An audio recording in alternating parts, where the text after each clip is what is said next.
So Time Magazine's top 100 influencers list was kind of a joke, and we talked about that just a couple of weeks ago. And now they have followed Asmongold wasn't on and I wasn't seeing it. Followed it up with a list of the top 100 best podcasts of all time, not just of 2025 or of the last 5-10 years. I guarantee you Sleepy Cabin's not going to be on there. Of all time. No Sleepy and Cabin. To no one's surprise, they did not include certain, I guess they would say, right-leaning podcasters such as Joe Rogan. He was nowhere to be found on this list.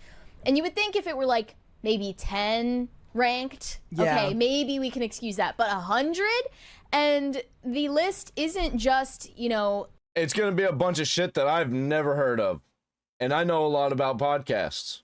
A bunch of examples of like independent shows that you haven't heard of before.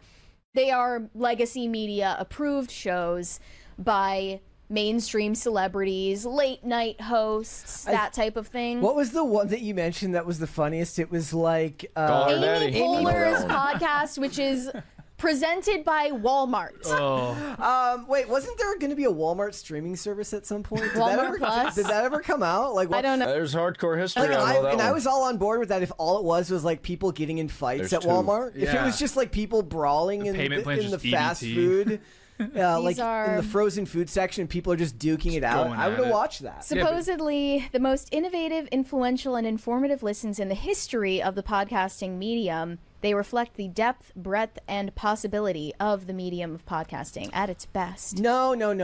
What they don't understand, or let me rephrase this. They do understand. What the truth of the matter is that podcasting, I think it's because it runs contrary to the joke that goes the other direction, which is like we need to regulate podcast mics, and like there's like a whole Instagram subgenre. Yeah, this is what it is. They're just trying to regulate podcasts, and like these are the actual real top 100 podcasts that everybody watches. And who they should watch. Like taking microphones away from people who shouldn't have like podcast mics. I'm probably one of those people. But the point is like it's democratized and anybody can do it. But what the legacy media wants you to believe is that the most Dax Shepard has a podcast. That's so fucking weird. interesting podcasts are going to be the ones that were created by Walmart. Right. I'm most offended that we weren't featured. I know. Obviously. But they also included NPR, 2 podcasts that are produced by the New York Times, and yet no mention of Joe Rogan,